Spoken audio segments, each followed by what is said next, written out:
नमस्कार दोस्तों, स्वागत है आप सभी का RRB group D 2025 biology mock test 19 में। दोस्तों आज के इस वीडियो में हम लोग बायोलॉजी का 25 क्वेश्चन का टेस्ट लगाने वाले हैं। जी हाँ दोस्तों, जो आपका आरआरबी ग्रुप डी का न्यू वैकेंसी आया हुआ है 2025 का, उसमें जो है साइंस से आपका 25 क्वेश्चन आने वाले हैं। तो ये टेस्ट को आप लास्ट तक लगाइए, इसमें से खुद से कितना सही कर पा रहे हैं वो कमेंट बॉक्स में जरूर बताइएगा। प्रयास आप करिए खुद से कि 25 से 25 क्वेश्चन पूरा सही करने का। तो चलिए शुरू कर लेते हैं फर्स्ट क्वेश्चन से। अभी आपका पहला प्रश्न रहेगा, शरीर में सबसे बलशाली पेशी यानी कि स्ट्रॉन्ग मसल्स पाई जाती है, तो कहाँ पे पाई जाती है सबसे स्ट्रॉन्ग मसल्स? आपका देखिए, आपका आरआरबी ग्रुप डी 2022 और 2018 में ये पूछा हुआ प्रश्न है। तो इसका आंसर करेंगे आप लोग, तो इसका राइट आंसर हो जाएगा ऑप्शन नंबर बी, जबड़े में पाई जाती है। ओके, अगर यही भी प्रश्न अगर बन जाए कि उस मसल्स का क्या नाम है, तो उस मसल्स का नाम है मैसेटर। ओके, मैसेटर मसल उसका नाम है। ओके, चलिए डिटेल में समझेंगे, अच्छे से समझ में आ जाएगा। मानव शरीर की सबसे मजबूत मांसपेशी मैसेटर है। यह जबड़े की मांसपेशी है जो चबाने का काम करती है। ओके, जबड़े की सभी मांसपेशियां एक साथ काम करती हैं। ये पॉइंट आप लोग पकड़ के रखिएगा, ये प्रश्न आपका डायरेक्ट बन सकता है। ओके, चलिए नेक्स्ट क्वेश्चन देखेंगे। क्वेश्चन नंबर 2 रहेगा आपका, बाह्य कण का कठोर लचीला भाग बना होता है, तो इसका राइट आंसर हो जाएगा उपास्थि का बना होता है, यानी कि कार्टिलेज का बना होता है। Option number C is the right. Okay, RRB NTPC में ये पूछा हुआ प्रश्न है। ओके, चलिए डिटेल में समझेंगे, अच्छे से समझ में आएगा। बाह्य कण का लचीला भाग उपास्थि यानी कि कार्टिलेज का बना होता है। उपास्थि का निर्माण कंकाली संयोजी ऊतक से होता है। यह अर्धठोस, पारदर्शक एवं लचीला ग्लाइकोप्रोटीन से बने मैट्रिक्स से निर्मित होता है। ओके, नेक्स्ट पॉइंट आपका रहेगा, अस्थि एक ठोस, कठोर, मजबूत संयोजी ऊतक है। संयोजी ऊतक किसे कहते हैं? संयोजी ऊतक का मतलब हुआ कि जो पूरे बॉडी को कनेक्ट करके रखे, उसको संयोजी ऊतक बोलते हैं। जैसे आपका ब्लड हो गया, हड्डी हो गया, त्वचा हो गया, ये सब क्या हो गए? संयोजी ऊतक हो गए। ओके, संयोजी ऊतक हो गए। मैट्रिक्स का बना होता है। मैट्रिक्स में कैल्शियम और मैग्नीशियम के लवण पाए जाते हैं। ओके, और ये दो पॉइंट आपको वेरी वेरी इंपॉर्टेंट है, ये बहुत बार पूछा जाता है, इसको आप लोग याद रखेंगे। मांसपेशी एवं अस्थि के जोड़ को कंडरा यानी कि टेंडन कहते हैं।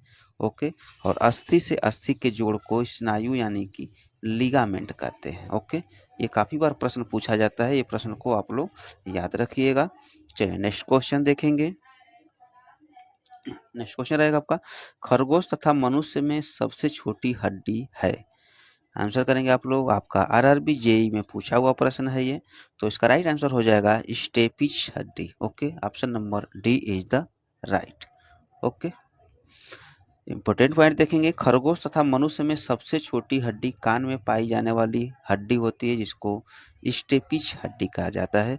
और ये हड्डी के अलावा दो और हड्डी पाई जाती हैं, उनका नाम है इनकस और मैलियस। ये भी जो होता है, कान की दो हड्डियां और हैं। ओके, चलिए नेक्स्ट क्वेश्चन देखेंगे। नेक्स्ट क्वेश्चन रहेगा आपका, टीबिया नामक अस्थि डैश में होती है, बताइए। काफी बार पूछा जाता है, ये कॉमन क्वेश्चन है, ये बहुत से एग्जाम में पूछा जाता है। टीबिया एवं फिबुला नामक हड्डी कहाँ पे पाई जाती है? तो ये पैरों में पाई जाती है। देखिए, ये आपका थाई का जांग का हो गया, और ये इसके नीचे ये घुटना होता है, फिर उसके बाद जो है ये ऐसा पैर। ओके, ये आपका जांग की हड्डी हो गई। और ये जो टीबिया एवं फिबुला नामक जो हड्डी रहती है, इसी में पाई जाती है, घुटने से और पाँव के बीच में। ओके, दो हड्डी रहती हैं, एक का नाम टिबिया, एक का नाम फिबुला रहता है। ओके, तो यही पूछ रहा है कि टिबिया नामक अस्थि कहाँ पे पाई जाती है, तो कहाँ पे पाई जाती है? तो पैर में पाई जाती है। Option number C is the right. Okay, important point देखेंगे, पैर में टिबिया एवं फिबुला दो हड्डियां पाई जाती हैं। सबसे लंबी हड्डी अगर यही पूछा जाए, तो फीमर हड्डी जो जांग में पाई जाती है। ओके, याद रखेंगे। हाथ में अल्नार रेडियस ह्यूमरस हड्डी पाई जाती है। ओके, एक पॉइंट और आपको याद रखना है कि मनुष्य के कपाल में 8 हड्डी होती हैं। ओके, चलिए नेक्स्ट क्वेश्चन देखेंगे। क्वेश्चन नंबर 5 रहेगा, मानव शरीर के किस अंग में हड्डियों की संख्या सर्वाधिक होती है? तो इसका राइट आंसर हो जाएगा कशेरुकाएं। ओके, आपका आरआरबी ग्रुप डी में पूछा हुआ प्रश्न है। कशेरुकाएं किसे कहते हैं? रीढ़ की अस्थियां यानी कि कशेरुकाएं की संख्या जो होती है, 33 होती है, उसमें हड्डियों की संख्या, रीढ़ की अस्थि को कशेरुकाय कहते हैं। ओके, जिनकी हड्डियों की संख्या कितनी होती है? 33 यानी कि 33। नेक्स्ट क्वेश्चन रहेगा, मानव शरीर में फेशियल हड्डियों की संख्या कितनी होती है? तो इसका राइट आंसर हो जाएगा 14 होती है। Option number D is the right. आपका आरआरबी ग्रुप डी में पूछा हुआ प्रश्न है। ओके, नेक्स्ट को डिटेल में समझेंगे। मानव शरीर में फेशियल हड्डियों की संख्या 14 होती है। क्रेनियम में 8 हड्डियां होती हैं। ओके, क्रेनियम किसे कहते हैं? तो क्रेनियम जो होता है हमारा ब्रेन हड्डी के जिस बॉक्स में सुरक्षित होता है उसको क्रेनियम कहा जाता है। ओके, कहलाता है। ओके, चलिए नेक्स्ट क्वेश्चन का आंसर करिएगा आप लोग। नेक्स्ट क्वेश्चन रहेगा आपका, निम्नलिखित में से कौन मानव शरीर में सबसे लंबी और भारी हड्डी है? तो इसका राइट आंसर हो जाएगा फीमर हड्डी। Option number D is the right. आपका ग्रुप डी में पूछा हुआ प्रश्न है। ओके, नेक्स्ट क्वेश्चन रहेगा आपका, क्वेश्चन नंबर 8 रहेगा, शरीर की सबसे मजबूत स्नायु है? तो इसका राइट आंसर हो जाएगा सोलियम। Option number B is the right. RRB group D में पूछा हुआ प्रश्न है।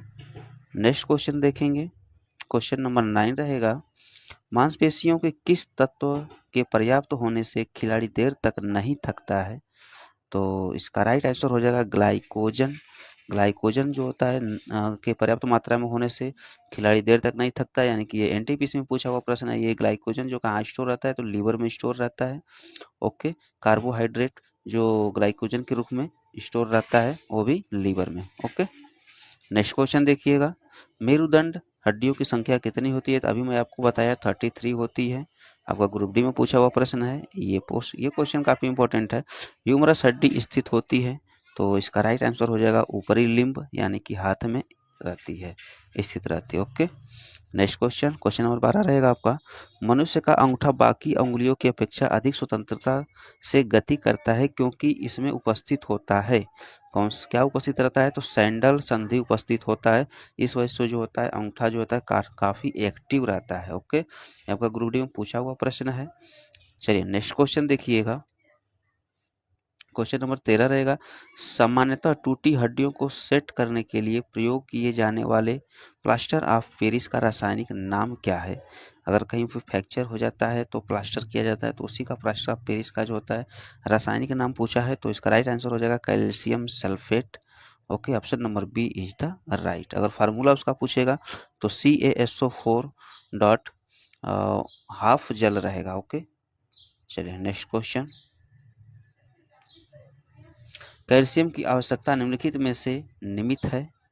तो इसका राइट आंसर हो जाएगा हड्डियों के विकास के लिए कैल्शियम की ज़्यादा आवश्यकता होती है। ओके, यहाँ पे एक पॉइंट और आपको याद रखना है कि खून का जमना विटामिन के का कारण होता है। विटामिन के कारण जो होता है खून जमता है, विटामिन बी की कमी से के कारण जो होता है खून नहीं जमता है। ये पॉइंट आप लोग याद रखिएगा। नेक्स्ट क्वेश्चन देखेंगे, ऑस्टियोपोरोसिस किस रोग से संबंधित है? तो ये हड्डी से संबंधित है, याद रखिएगा। इंपॉर्टेंट पॉइंट देखेंगे, ऑस्टियोपोरोसिस रोग हड्डी से संबंधित है। ऑस्टियोपोरोसिस रोग वयस्क में होता है, पॉइंट याद रखिएगा, बच्चों में नहीं होता है। ये जो होता है ऑस्टियोपोरोसिस रोग वयस्क में होता है और इस रोग का कारण जो होता है विटामिन डी का कमी होना। ओके, विटामिन डी का रासायनिक नाम कैल्सीफेरॉल है और विटामिन डी की कमी से एक रिकेट्स रोग होता है जो बच्चों में होता है और पुरुषों में जो होता है ऑस्टियोपोरोसिस रोग होता है। ओके, मानव शरीर में दो हड्डी आपस में कैसे जुड़ती हैं? आंसर करेंगे आप लोग। तो इसका राइट आंसर हो जाएगा अस्थिबंध, यानी कि लिगामेंट द्वारा जुड़ती हैं। ये मैं आपको पहले ही प्रश्न में क्लियर कर दिया हूँ। मांसपेशी और अस्थि का जोड़ को टेंडन कहते हैं, याद रखिएगा। नेक्स्ट क्वेश्चन रहेगा आपका, हमारा दंतवल्क डैश से बना होता है, किससे बना होता है? आंसर करेंगे आप लोग। तो कैल्शियम फास्फेट से बना होता है। ओके, ये मानव शरीर के सबसे मजबूत पदार्थ होता है जिसको इनेमल बोलते हैं और इंग्लिश में इनेमल बोलते हैं और दंतवल्क बोलते हैं। ओके, हमारा दंतवल्क यानी कि इनेमल कैल्शियम फास्फेट से बना होता है या मानव शरीर का सबसे कठोर पदार्थ है। ओके, चलिए नेक्स्ट क्वेश्चन देखेंगे, हमारे कानों में डैश की उपस्थिति के कारण जो एक प्रकार का संयोजी ऊतक है कानों को मोड़ा जा सकता है। तो इसका राइट आंसर हो जाएगा उपास्थियों के कारण। Option number C is the right. Okay, हमारे कानों की उपस्थिति के कारण जो एक प्रकार का संयोजी ऊतक है कानों को मोड़ा जा सकता है। उपास्थि ऊतक का मैट्रिक्स लसा होता है।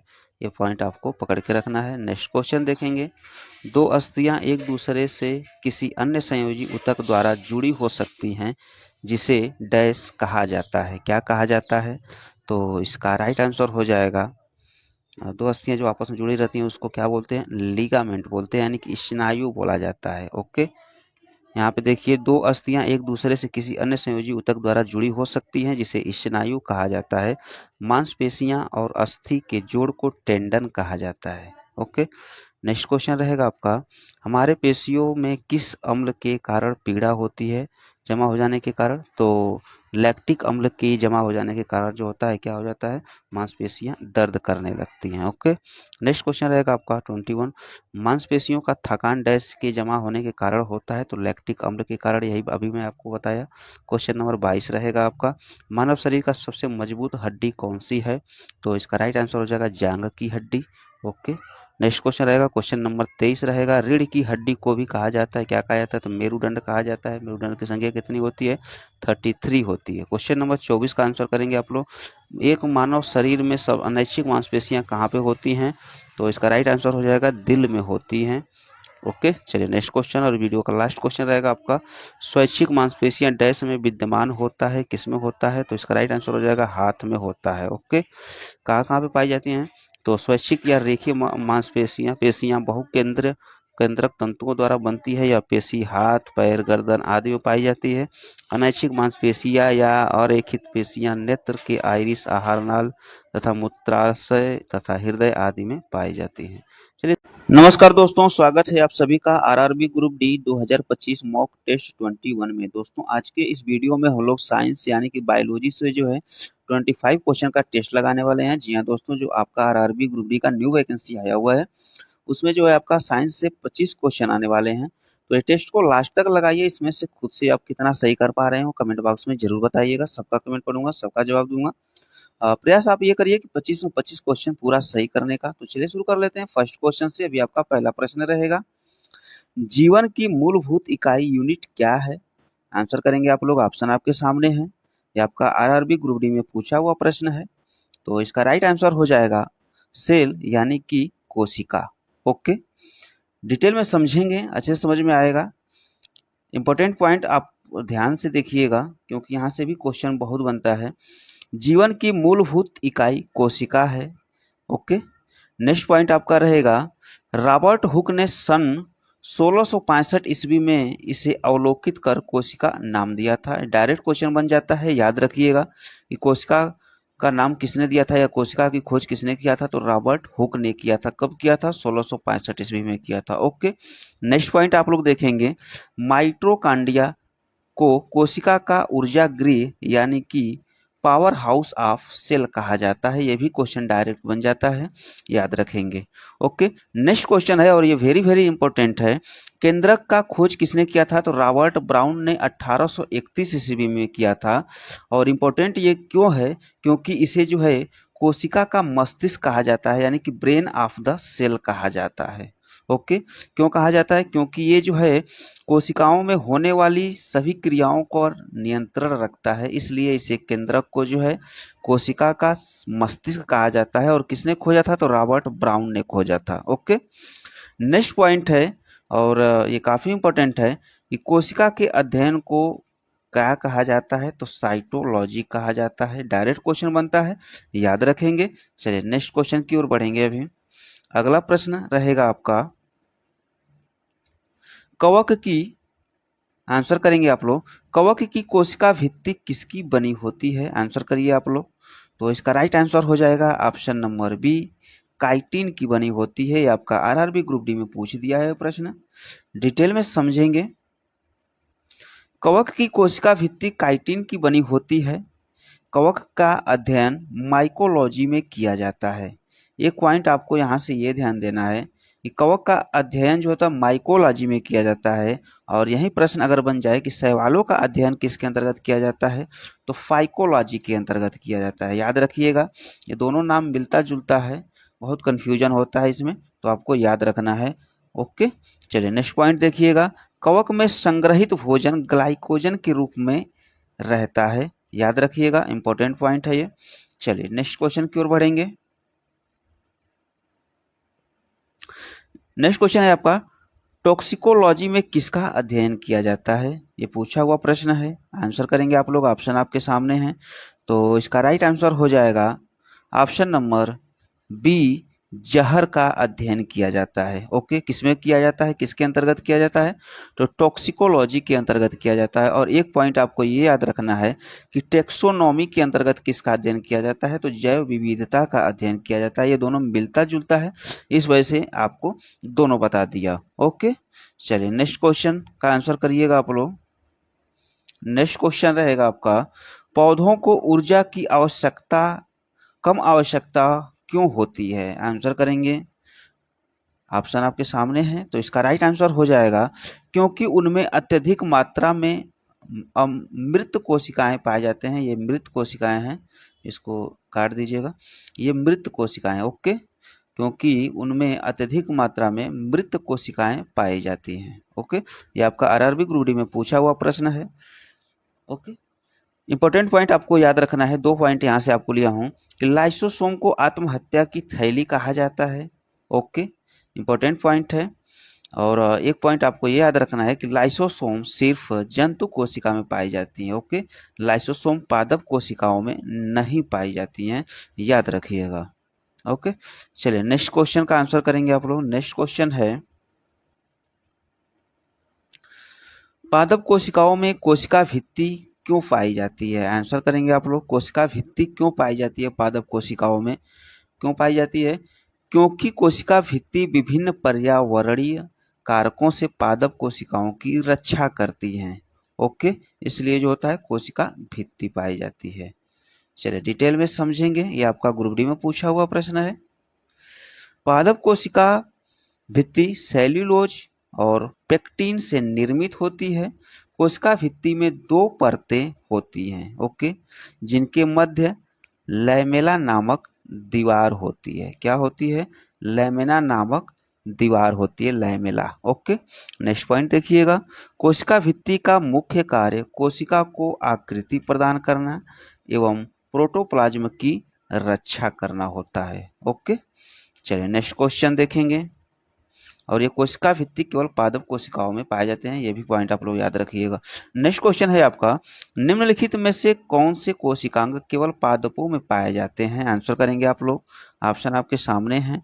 तो इसका राइट आंसर हो जाएगा ऑप्शन नंबर डी, लवक। ओके, आपका आरआरबी ग्रुप डी में पूछा हुआ प्रश्न है, सेकेंड शिफ्ट में। डिटेल में समझेंगे।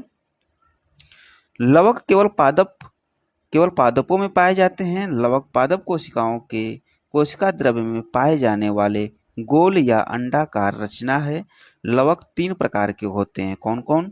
तो पहला है आपका हरित लवक, सेकंड है अवर्णी लवक और तीसरा है आपका वर्णी लवक। ओके, 3 प्रकार के लवक पाए जाते हैं, याद रखिएगा, इंपॉर्टेंट है। चलिए नेक्स्ट क्वेश्चन है, डायरेक्ट क्वेश्चन बनता है, इसको थोड़ा ध्यान दीजिएगा। 1 पिको बराबर होता है, कितना होता है? तो इसका राइट आंसर हो जाएगा ऑप्शन नंबर ए, 10 की पावर 12 और 10 पावर -12 के बराबर होता है। ओके, आपका आरआरबी एनटीपीसी ग्रुप डी दोनों में पूछा हुआ प्रश्न है। नेक्स्ट क्वेश्चन का आंसर करेंगे आप लोग। नेक्स्ट क्वेश्चन रहेगा आपका, तिलचट्टे में श्वसन अंग है, बताइए। तिलचट्टे में श्वसन अंग है, तिलचट्टा जो है किससे जो होता है अपना श्वसन क्रिया करते हैं? तो इसका राइट आंसर हो जाएगा ऑप्शन नंबर सी, ट्रेकिया के द्वारा जो होता है श्वसन करते हैं। आपका जेई में पूछा हुआ प्रश्न है, ग्रुप डी में भी पूछा हुआ प्रश्न है। ओके, इंपॉर्टेंट पॉइंट देखेंगे। तिलचट्टे में श्वसन ट्रेकिया है। ओके, बड़े जीव फेफड़ा से श्वसन करते हैं, याद रखिएगा, जैसे मनुष्य हो गया, मेढक हो गया, कुत्ता हो गया इत्यादि। ओके, लेकिन यहाँ पे मछलियों का श्वसन जो होता है गिल्स द्वारा होता है, याद रखिएगा, गिल्स द्वारा जो होता है मछलियां श्वसन करते हैं। ओके, नेक्स्ट क्वेश्चन देखिएगा, इनमें से किसमें ऊर्जा का उत्पादन होता है? तो इसका डायरेक्ट क्वेश्चन बनता है, तो आपको आंसर डायरेक्ट कर देना है, श्वसन में जो होता है ऊर्जा का उत्पादन होता है। नेक्स्ट क्वेश्चन, मानव शरीर के किस अंग में रुधिर ऑक्सीजन युक्त होता है? तो इसका राइट आंसर हो जाएगा ऑप्शन नंबर सी, फेफड़ा। ओके, फेफड़ा में जो होता है ऑक्सीजन युक्त जो होता है रुधिर होता है। ओके, ये आपका आरआरबी एएलपी में पूछा हुआ प्रश्न है, 3rd शिफ्ट में। नेक्स्ट क्वेश्चन रहेगा आपका, कॉकरोच जल में जीवित नहीं रह सकता क्योंकि उसका श्वसन अंग है। कौन सा, किससे श्वसन श्वसन करता है? तो इसका राइट आंसर हो जाएगा trachea. Okay, option number B is the right. Trachea द्वारा ये श्वसन करता है, इसलिए जल में जीवित नहीं रह सकता है। ये आपका आरआरबी ग्रुप डी में पूछा हुआ प्रश्न है। इंपॉर्टेंट पॉइंट देखिएगा, कॉकरोच जल में जीवित नहीं रह सकता क्योंकि इसमें श्वसन वातक यानी कि ट्रेकिया से होता है। ओके, नेक्स्ट पॉइंट रहेगा आपका, पृथ्वी पर जितने भी कीट हैं उन सभी में ट्रेकिया द्वारा श्वसन क्रिया होती है, याद रखिएगा। ओके, चलिए नेक्स्ट क्वेश्चन। अगला प्रश्न है आपका, किस प्रक्रिया द्वारा श्वसन के दौरान गैसें रुधिर में प्रवेश करती हैं और फिर उसे छोड़ती हैं? तो इसका राइट आंसर हो जाएगा ऑप्शन नंबर सी, विसरण और सक्रिय परिवहन द्वारा। Option number C is the right. ये आपका आरआरबी ग्रुप डी में पूछा हुआ प्रश्न है, डिटेल में समझेंगे। विसरण और सक्रिय परिवहन के द्वारा श्वसन के दौरान गैसें रुधिर में प्रवेश करती हैं और फिर उसे छोड़ती हैं। ओके, नेक्स्ट क्वेश्चन देखेंगे।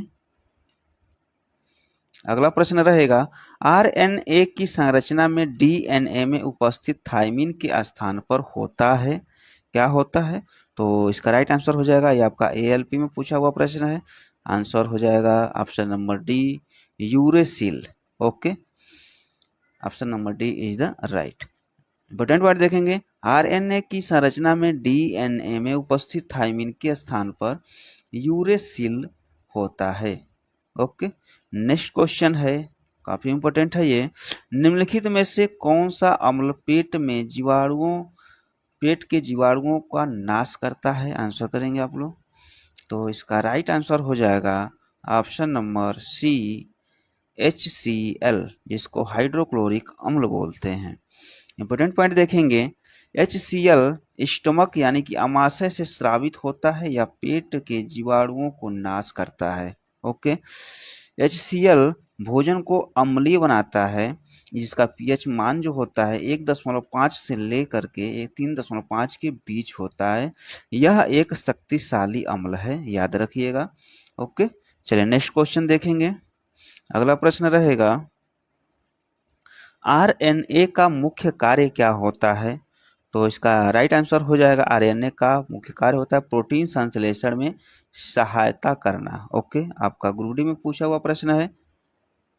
ओके, इंपॉर्टेंट पॉइंट देखेंगे, प्रोटीन का संश्लेषण आरएनए का मुख्य कार्य होता है। आरएनए मुख्य रूप से साइटोप्लाज्म में पाया जाता है।